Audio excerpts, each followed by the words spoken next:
Welcome to the Bettendorf Public Library's Take-Home Workshop. Today we're making hair bow barrettes. Making these hair bows is something that I learned off of the library's Creative Bug subscription.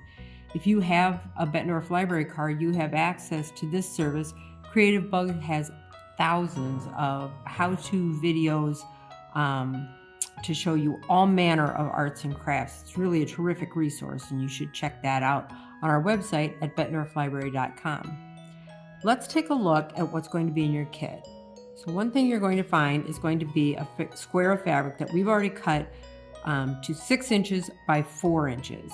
Now yours are looking different. You have these pretty blues. I'm doing mine on black to make it easier so you can see the stitches on the video, but you'll have one of these lovely shades of blue. You're going to have a plain barrette back, about 3 inches of lace, and then you're going to have this little piece of straw. There's a needle in there, and then your thread is wrapped around. This is about 2 yards of thread, which should be plenty. What we're asking you to provide is just a pair of scissors, and optionally, if you'd like, an iron. That can make things a little bit easier sometimes, can really crisp up edges. I won't be using one today, but under ordinary circumstances, I probably would if I had access to one. Our first step is going to be to fold our fabric in half so that our short ends meet up. Now, if you are working with the blue fabrics, you want to fold the right side of the fabric together. So you can see with this blue, there's a darker side and kind of a paler white. The darker side is the right side of the fabric. So you would fold it like that. With this other blue pattern, same thing. One side is lighter than the other. You want to sew the right sides together. And you do that because you're going to be making a seam here, and you want this seam allowance to go inside your bow. So I'm going to take my black fabric, I'm going to fold it in half. You can iron that. You can also pin it if you'd like. We're just going to go ahead and trust that I'll be able to hold it still. I am going to snip open the end of my straw and slide my needle out and cut a length of thread and thread my needle. I'm going to take one end of my thread, I'm going to wrap it around my finger like this, and then I'm just going to roll it off. And then you can pull that down.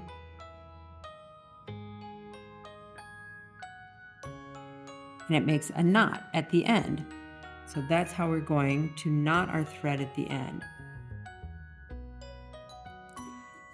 So holding these together, we're going to do a running stitch. So it's just going to be up and down, starting here, working our way around and leaving about half of this edge open because we'll need to turn this inside out.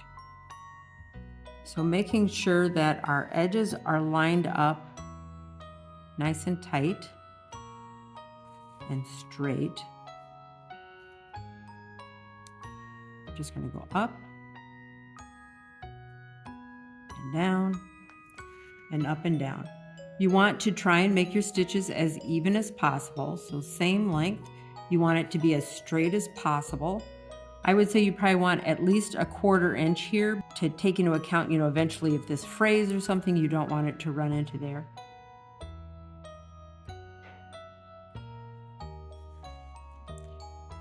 And as you're doing a running stitch, if you pull your thread too hard, it's going to pucker like that. We don't want that to happen. So you want to make sure that you don't maintain too much tension. Now, if it's easier for you, you can do it this way, which is, up and down together in one motion. If you prefer to do it one stitch at a time, then do that.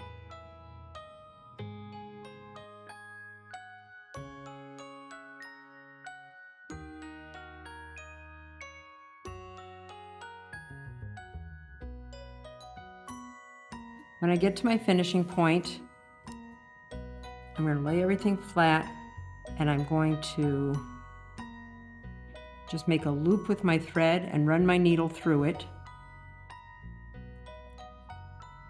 And then I'm going to bring that loop right down close to the edge of the fabric, put my thumb on it, and then I pull. And I pulled too hard, but that way your knot ends up right close to your fabric.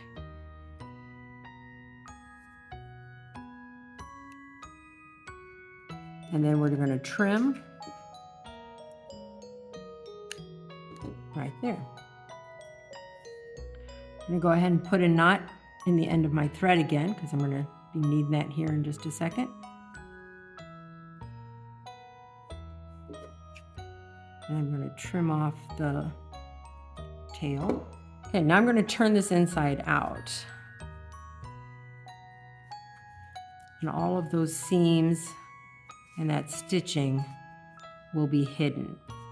Now, if some of the stitching is still visible, on the ones you're doing at home, it will be less so because we gave you a white thread with pale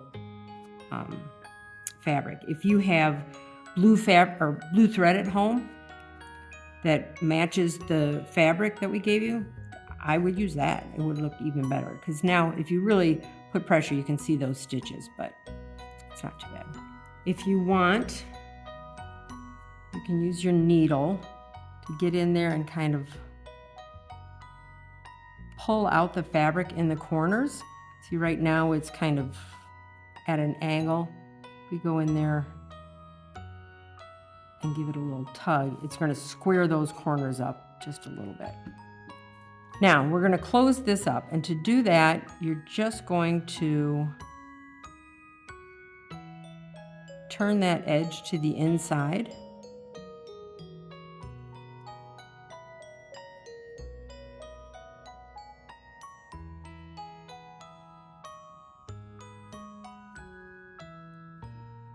And then we're going to do kind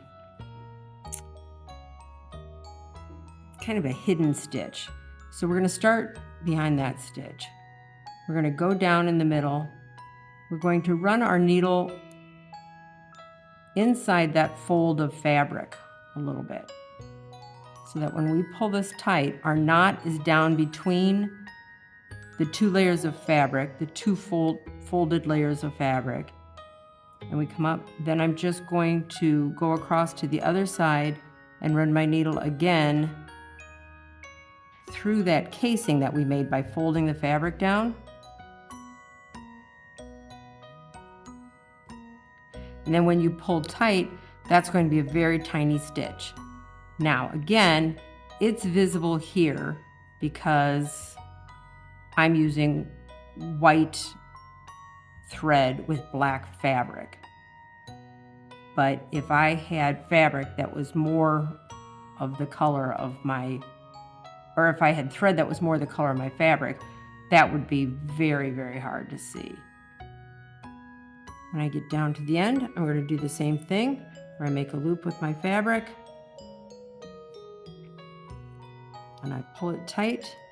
And I'm just going to make one, I'm just going to do that once this time because I want that knot to be very small and unobtrusive, and then I'm going to stitch it or snip it right up next to the knot without actually cutting the knot.